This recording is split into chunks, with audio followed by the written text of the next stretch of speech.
The Entrepreneurial Journey podcast. We're talking business and building a culture that's kick-ass. Where we make it happen, grab your seat, let's have a blast. At the Entrepreneurial Journey podcast. If you love the entrepreneurial journey, how about subscribing and giving us a 5-star review? Wherever you get your podcasts, follow or subscribe and give us a positive review so more entrepreneurs out there don't need to feel alone. Thanks. Welcome everybody to the Entrepreneurial Journey podcast. Today I have Kelly West with me. Hello Kelly, how are you? Hi Rebecca, I'm good. Thanks for having me. Yeah, absolute pleasure. So you're the founder of ONLE Networking, and for the eagle-eyed listeners and viewers amongst you, you will notice that we had James West on 6 months ago, I think, Kelly, was it? Yeah. Felt that, okay. Yeah. So we only thought it right and proper to invite you because why should we have your husband who is half the business and not you? So tell us about your role tell us about ONLE Networking first for those people who've not listened to the original podcast with James. Of course. So ONLE is an online community, business community. So we call ourselves a business network for people who like people. We have this lovely tweet joke that if you don't like people, then your Wi-Fi can drop and you can pretend that you don't, it's not working. But it's really important that we say that. For me, I'm a huge people person and I want to be surrounded with people that want to be surrounded by me too, that enjoy what I'm providing and want to really give back to a community as well as take from it. And that's really important. It's a two-way thing. Yeah. So ONLE was created back in 2018. James and I met at networking. So we have a lovely story there. So it's a big thing for us personally and from a business perspective. And we've got a lot of children between us. Right. We've also got a disabled child. So we needed a business that we could work around the situation that we were in. And then when pandemic hit, we thought, you know what, we can't drive nearly 2,000 miles a month and fly up to Newcastle to launch new groups and do all of this wonderful stuff. So we decided to just bite the bullet and go, okay, we always wanted an online community. Let's just go all in, put all our eggs in one basket and see where that takes us. And we are now 24 groups across the UK and US, 350 members, something like that, and growing ever so quickly. And the sky's the limit. Yeah, it really is. The minute you put it online, the sky is the limit.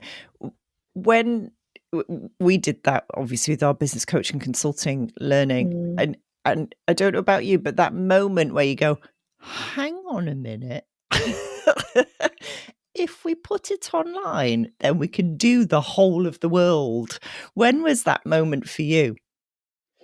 Well, we'd actually done it 2 years prior to pandemic. So we had 2 kind of worldwide networking groups, but it was a bit like pulling teeth. You know, people did it. They didn't really want to pay much for it. They didn't necessarily believe in it. And I think we were just still a little bit too ahead of the curve. So when the pandemic came along, we already had the systems in place. We knew how to do it and we span it through very quickly. Hence why it worked so quickly for us. Right. But it was that shift in people's mindsets as to, okay, well, I have to change now.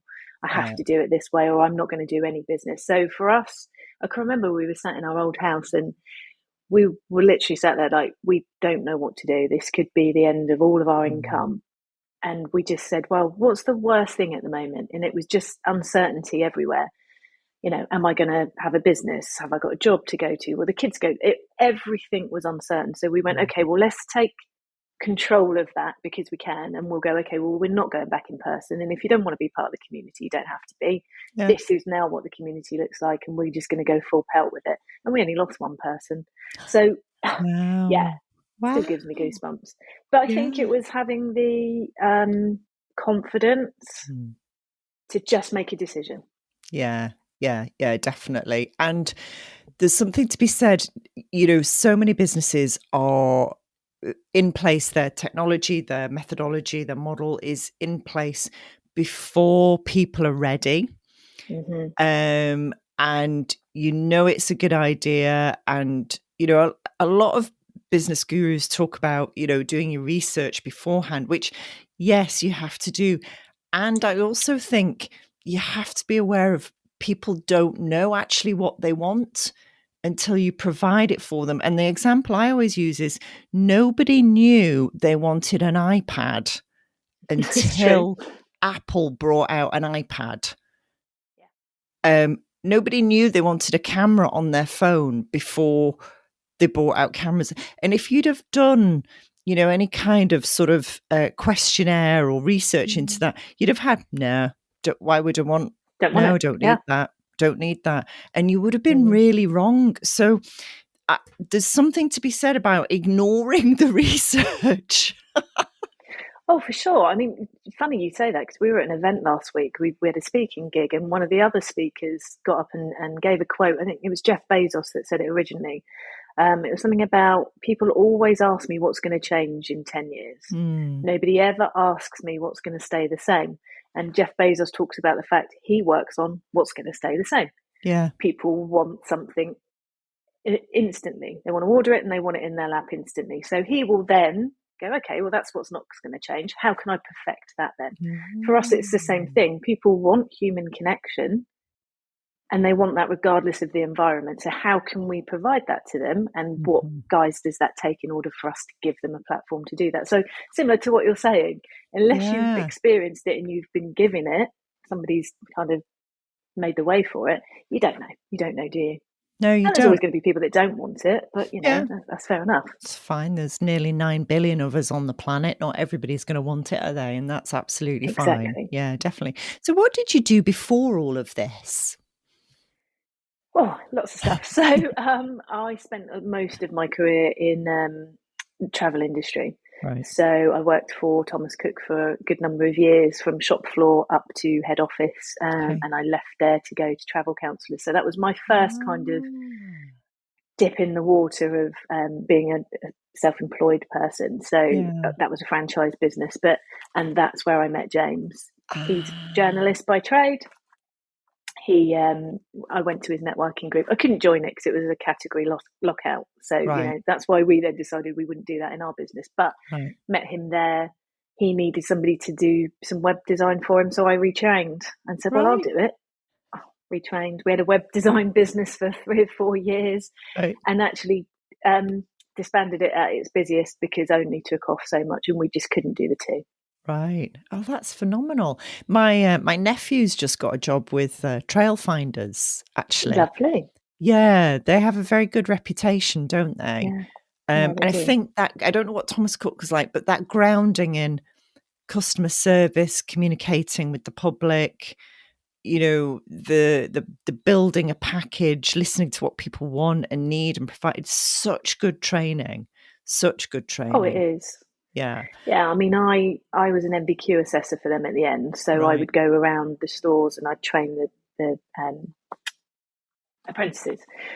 And for me, it was really interesting to see. And we joke about this all the time. You go in a shop and the assistant really doesn't want to be there, and it just doesn't make it a nice experience. When you do go into a store and you're treated well, what a nice place that is to be. And I think for me, I'm an incredibly positive person, annoyingly so for James. I know that. He's the other end of the scale, so brings me we bring each other to the middle. Is he a grumpy old man, Kelly? Well, he's got this thing that I think he said it was either Alan Titchmarsh or Clint Eastwood, or Alan Titchmarsh said that Clint Eastwood said it. I don't know. They're both in this story somewhere. Don't let the grumpy old man in. That's what James always says. And if he gets into that space, he very quickly says it. And I think it's important for all of us, not just men. We can have days where we're being a bit negative and a bit, but why project that on the person that you're talking to? And for me, that's kind of the magic of ONLE.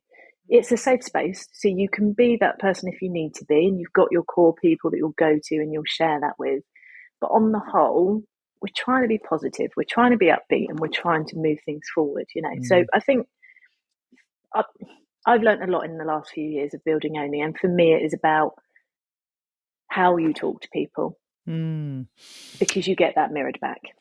Yeah, perception is projection every single time. Yeah, absolutely. You get more of what you are creating in your head in the world. So if you're creating in your head that the world's a horrible place and everybody's against you, that's what you'll experience the majority of the time. And like you know, I am annoyingly positive. It sounds like in my marriage as well. David's my husband.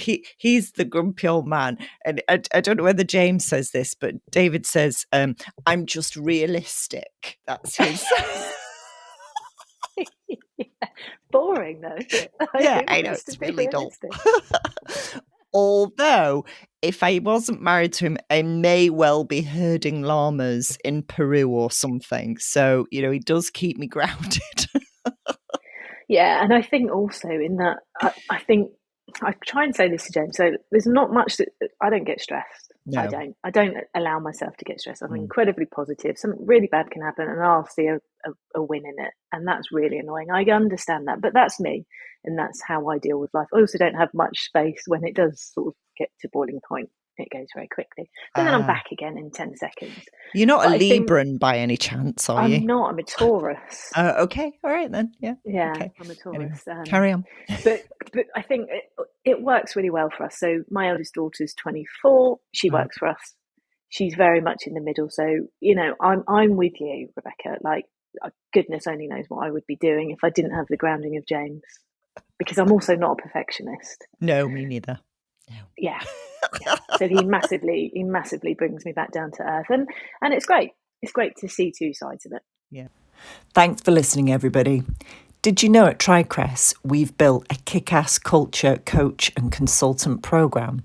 So if you're a business coach or consultant and you're looking for something new, add to your toolbox, or even escape the 9 to 5, join us at our next event. Links in the information on the podcast. See you there. Definitely. How lovely that you have your eldest daughter in the business as well. How did that come about? Well, I'm biased, obviously, but Obvious. I did the usual thing. I made her go and work at McDonald's. I made her go and work in a call centre. I made her Yeah. go and experience jobs that she didn't necessarily want to do. Would come Yeah. home, you know, oh, I don't want to go back there. You're going back there because you need to Yeah. experience what it's like. Yeah. And she was looking for jobs, and we needed somebody who was spot on with admin, really good people person, was able to sort of communicate with all businesses of different levels. And I was like, do you want to give it a go? We'll Yeah. start you off gently. She was 17, 18 then, I think. Bless her. And she only did a few hours sort of a week for us to begin with while she had another job. And very quickly we realised she is a huge process person. So she drives all of our processes, all of our systems. She deals with the developers to do all of that. And she's our membership manager because she's Brilliant. just a really lovely person that people want to be around. Right. Gets too many job offers for my liking. Right. Okay.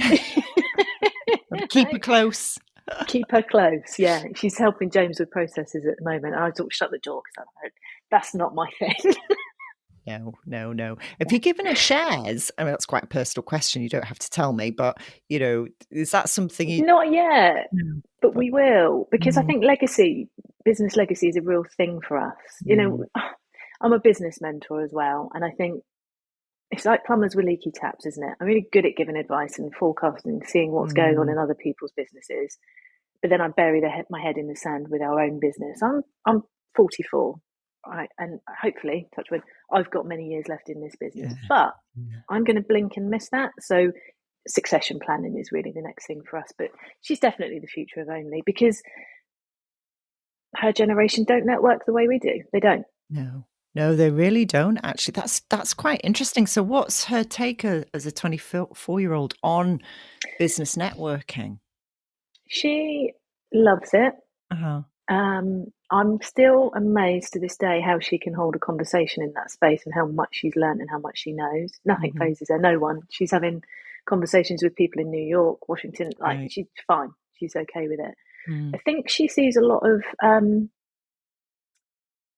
time wasting. And I think we're Okay. probably guilty of that in a lot of ways. I think the younger generation are very good at spotting where we are wasting efforts and energies and where we could do things a little bit differently. So she's quite an old head on a young body Right. and very lucky. So I think she's typical necessarily of that's a very broad statement, one that I don't really want to give. But typically she's not like her peers. She's not on social media particularly and that sort of thing.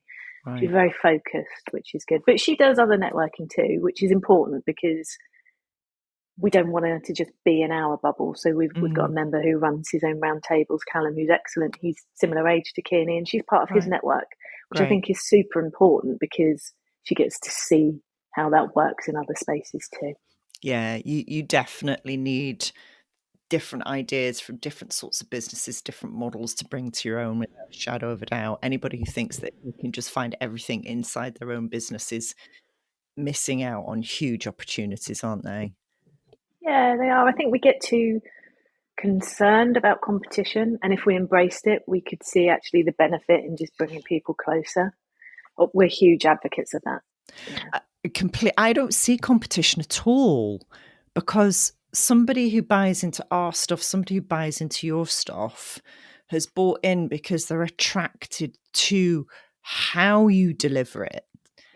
And that's okay. And, the other models that are different but similar to ours, things like Action Coach, Vistage, that sort of thing, obviously global, huge, we're tiny by comparison. But people who buy into that probably won't like us, and vice versa. And that's perfect. There's enough room for everybody. So I don't see competition at all. You're not, there's enough people around, aren't there? Yeah, we talk about this all the time, and B&I obviously is our example that you would give in similar space. Huge global leader. We wouldn't be here without them. So I've got a lot to thank them for, Yeah. But we have a bit of a crossover in some of the members. But ultimately, if you love the way B&I works, do it with B&I. Yeah. If you want to do it a bit differently, come to ONLE. But I think the common denominator is that we, B&I, whoever networking group, are showing how fantastic networking is, like you are in the coaching space. Yeah. Coaching is a fantastic place to be, and you've got to find the mold that you fit into. Yeah, without a shadow of a doubt. So where are you taking the business? What are the plans? Well, you've heard it here first. Because I'm very an exclusive. How exciting! This is exclusive because we're actually announcing it today. We haven't done it just yet. After much toing and froing and saying we weren't going to do this, we've decided, in order to get world domination, right, we need to franchise the business. So we've done that, and we announced it to some of our hosts. We've got 18 hosts that run groups for us, and they do that on a voluntary basis. We're very, very lucky to have such support from them, and we announced it to them, and as a result, we've got 8 franchise owners as of today. Congratulations. That is fantastic. Well done. Yeah, I mean, great model to it's built for franchising, isn't it? I mean, it's perfect for franchising. Yeah. That's amazing. Are they UK based, US based? Where are these 8 people? These 8 people are UK based, so predominantly southern UK at the moment, only because that's where we're based, and it's easier for that for training. But US will follow quite shortly, although that is a very different conversation. Oh God, it's a nightmare. We looked into franchising in the US and went, no, we'll just leave that well alone. It's hard. It's really well. We have a business partner for the US side of the business, so might be easier in that respect. But that's one I've just got to put the lid on and keep it over there. Yeah. I'm also, James says, I just run. So I've done franchising now. Yeah. But it's not that easy, is it? So we are incredibly lucky that we've got 8 wonderful people that are coming on that journey with us. And then come September, we will launch it to the public. So it'll be fully formed and we'll be able to go from there. So incredibly scary. Yeah. But also incredibly exciting because I think we now realise that we can get the potential that we need. Yeah, I mean, that's where the growth is. And a good friend of mine is Susie McCafferty, who runs Platinum Wave. I mean, there's nothing she doesn't know about franchising. I call her the franchising queen. And she brings huge franchises into the UK and does lots of broking and all things like that. And I downloaded her brain. She wanted some online training, so I kind of understand the flow. You have perfectly modeled how to build a franchise. You've built the original business. It works, it's profitable, you've been running it for a number of years, you've got some huge fans, you've got people who are running mini versions of it already. If anybody wants to franchise their business, follow your pattern plan, because that's exactly how to do it. That's exactly how to do it. Oh, congratulations. And actually, Kelly, as well, you're quite right. That's where the growth is going to come, and the value of your business. Are you prepared to move your mindset from a networking person to a franchise or person? Yes, I Right. think after 5.5 years, I mean, we run 24 meetings a month, and James and I are personally at least 14 or 15 of those each Wow, a that's month, a lot. outside of our mastermind groups, outside of my personal mentoring. We talk to a lot of people, Yeah. and I love it. But what we found was we were falling out of love with it, Right. because we work incredibly hard, more. We can't get more hours in the day. So how can we just tip this over the edge? This has now made us go, okay, well, what do we love? Well, we love the meetings, but we need to grow. So, okay, let's grow, give ourselves some more space, and then we can dip in and out of these meetings. And that's Yeah. the bit we love. So our passion is just flew back as soon as we realized what we were going to do. Have we? No, I don't think we realised what this could bring, because Right. we're quite unusual. I was the first person in my family to own their own house. Okay. James was the first person in his family to go to university. So this seems incredibly abstract to us. This almost seems like too much of a dream. And I think even to have gotten to where we are, I can remember sitting around our coach's dining room table one day, and he said, "Oh, how much do you want to earn?" And I went, "If we could earn £1,000 a month each, that would be amazing." you know? And to have got to there and then gone, okay, now what? And we keep hitting our milestones. And Good. I don't think, Rebecca, actually, we've realised just quite what the future could bring for us.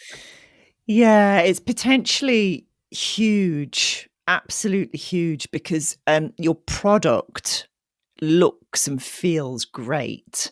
You've clearly put a lot of effort into the brand, the look and feel of it, the brand architecture.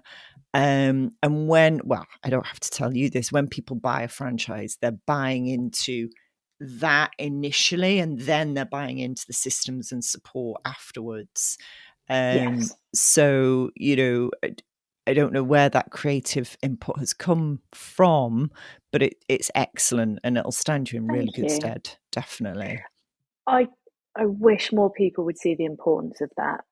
I think when business owners start, I think there's a real focus on, oh, I want a nice logo and Mm. I don't think enough thought has been put into what the story of the brand is. We were very lucky. There were three of us at the beginning of ONLE. There were three business partners, and Mhm. our third partner was a brand specialist. Ah, So she was a strategist. So she okay. really came up with the story behind the brand, what we wanted it to feel like. So it's Scandinavian. It gives you room to breathe. It gives you space to think. So there's a whole lot of kind of thought goes behind it, and then we used a designer to create from the guide that our Mhm. business partner had put together. And I can remember the day, and she said, "Oh, I'm so excited. We've got the designs back. So there's three options." And me and James went, oh, "I don't like any of them. Oh no. Oh We really no. don't like any of them." And she went, "But you don't necessarily need to. What are you Okay. trying to portray? Who are you trying to attract?" And we kept went, "Okay, we'll go with you on this one. So, okay, this is Mm. the favourite, and we do like the Scandi and all of the rest of it." Mm. And it was the best decision we have ever made. Ah. From day one, people asked us, "Oh, have you bought a franchise? Is this a franchise business?" And we're like, "No, it's ours." Ah. So that importance of the visuals and the feel of the brand, which I don't think, unless you've worked with somebody, I think back then, if it hadn't been that she was a brand strategist, I Mm. would never have paid for a brand strategist to come, Yeah. because I wouldn't have seen the value. No. I would absolutely recommend anybody get a brand strategist in, because if you don't, you're not going to scale to where you want to, I or you're going agree. to pay again to rebrand. I 100% agree. And listeners and viewers of this will know that I bang on about this constantly. We would not be where we are today without Lauren Jones of Brand by Boudica, who took us through that process and created the brand. And we did it first because we knew we had to build the business from the inside out. And that's what we train our clients to do. Look, build the business from the inside out. Culture's aligned to your brand. It's aligned to internal brand as well. It's so important. And forget, we're your purpose-driven business, because that's super trendy. It's actually so much more than that. It's the heart and soul of the business. I kind of liken it to the heart and soul of your family. It's your DNA. If you don't get that right, you go off at all weird and wonderful tangents. And you are incredibly, we are so on the same page here. Yeah. So people will say to us, what is the magic? What's the magic of ONLE? Because we come to you and it is so different, and it's our culture. Yeah. And it's so frustrating. I think you've sort of touched on this. Forget the purpose, and that's become a little bit too trendy.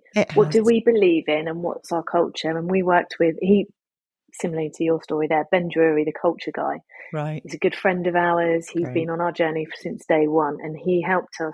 I can remember sitting in a pub in London with him, and we're like, right, we'll write the culture. He said, I'll help you create a culture playbook. And we're like, culture playbook? Again, we didn't have him as a friend. We wouldn't have realised the importance. Yeah. And he helped us create a culture playbook. And it's nothing arduous. It's just what James and I believe in. Everybody's equal. It doesn't matter if you're a visitor, a member visitor, you're equal.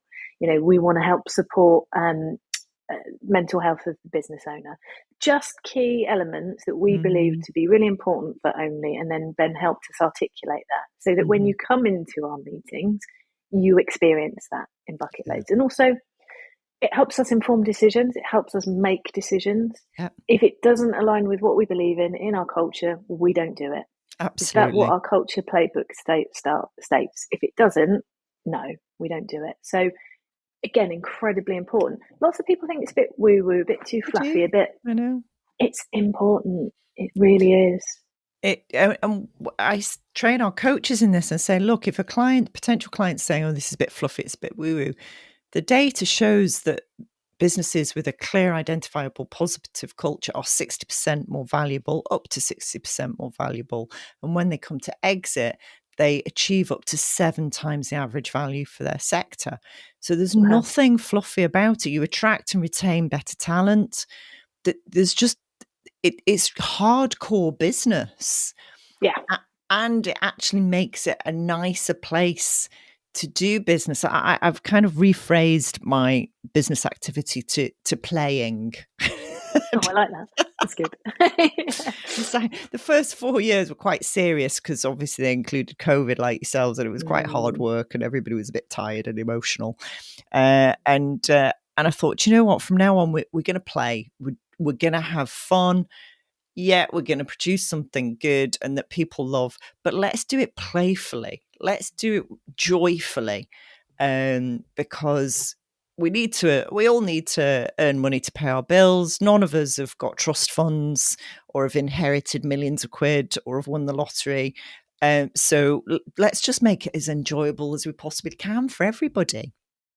Yeah, we forget that, don't we? I think there's too much talk about balance. It doesn't balance. It doesn't. Stop trying to get it to balance, but enjoy it. Enjoy it along the way. And we set up our own businesses for a reason, didn't we? And I think it's always important to remember what that reason was, because we stray away from it too quickly, don't we? But you're right. I think, again, who sets up a business thinking about what the end's going to be? But there is going to be an end. There is. Yes, there is. So think about that. And if it is, for us, we knew we wanted a multi-million-pound business. That's what we were striving to achieve. Great. So we had to work with that mindset of, well, how are we going to achieve that? And that's not by getting a logo on Fiverr and running all our content through AI.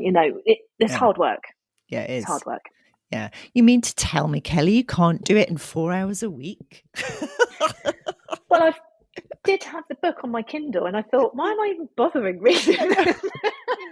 Why would I even read this? No. I know. Oh dear, bless him. He's made a very good career out of it, and good luck to him. So unless he sues me, I don't want him to do that. He has more wealth than me. So okay, that's amazing. How can people join your network? Please let them know. I'll let them know. So find us at ONLE Networking, so ONLE, theonly.network. Come for a visit. I wouldn't recommend anybody sign up for membership straight off the bat. You need to come and experience it, and we allow a couple of visits. We decided as well we wouldn't be an annual commitment. We're a monthly rolling commitment. Great. Again, really good for our culture, really good for retention. It was strange, actually. I'm digressing a little bit, but when we went from an annual payment to a monthly payment, our average customer length increased. Isn't that funny? Bizarre, isn't it? Yeah, but again, being bold, making bold decisions. Isn't that funny? But come along for a visit or reach out to me on LinkedIn. I love talking to people. Always up for a conversation. So yeah, either or. Great. And I'm going to ask you this question, ask it everybody. If your business was a personality or was a character, had a character, how would you describe it, or who would it be? Oh, what a good question. Can't think of a person. Mm-hmm. Something warm and fluffy. Gives you good feels. It's that person that walks past you and makes you smile. Oh. That's what I would describe it as. Yeah. Yeah, definitely. Nice. That's lovely. And what's your purpose? This is my new question. I've only been asking it for about 6 weeks. What's your purpose? What drives you? The Hindus call it your dharma, your destiny. What do you think that is? I think that one is more aligned to my personal. Okay. Yeah, probably a bit of both. So for me, it is about connecting good people and what good people can do to help support each other. That's definitely in the values of ONLE. But my other sort of crusade, I guess, is I mentioned our daughter's disabled. She's got severe learning difficulties. So she's coming up 17, but mentally she's only 2. And it's not until you're in that world you realise how hard it is. And how little support you get from anyone. So I'm on a bit of a crusade and I'm dipping my toe into that water as to what difference can I make in that SEN world. So yeah, amazing. I'm very much up for conversations with people in a similar space that would like to come together and sort of go on a bit of a journey together. I will put you in touch with my good friend Gavin Neat, who has an app called Welcome Me, specifically for people with a range of disabilities, so that when they arrive at the venue has warning that they're about to arrive, and they can understand what adaptations, how they need to greet the individual or the family or the carers with them. He's a great advocate for disability awareness, and he's really well connected. I'll put you in touch with him on LinkedIn. And you'll have got goosebumps then. Well done, Gavin. Yeah. Yeah. No, he's a bit of a superstar. He he sold his house. He lives in a camper van. He has put everything into this business, and he's finally making traction. I was a non-exec for a number of years. He's finally got it into Currys, the big retail store. He's got it into Levi's. He's got it into Westminster City Council. They've just they're on a top 50 list of technology and retail spaces. Wow. And the difference, if retailers and events venues adopt this, the difference it will make to people like you and your family will be immense. Because it gets rid of all that anxiety before you arrive, and you just know you're going to be okay, and there's facilities, and there's, you'll be treated properly. Huge difference. Yeah. Oh, I'd love to meet Gavin. Yeah, definitely. Yeah. He's a superstar. Kelly, thank you so much for this. I really urge people to join your network. I know some of our coaches have joined. James did a talk and some have joined. We'll get you back, actually, Kelly, if that's okay. Because obviously we're adding coaches months on months, so we have new cohorts, and we'll get you back to do another talk on networking, because it's part and parcel of what they need to do as well. So thank you so much, and best of luck with the franchises. Thank you, Rebecca. It's been great. Thanks for having me. Thanks. Ellery Coslet makes no bones about the fact that she's been in prison, served her time for a crime that she says she did not commit. Since then, she's been out and about building a fantastic business community. She doesn't call it networking, it's a community, a group of people who work together to raise each other up. Fascinating journey. She's even created her own currency for that group of businesses. Have a listen, find out what makes her tick. The Entrepreneurial Journey Podcast. We're talking business and building a culture that's kick-ass, where we make it happen. Grab your seat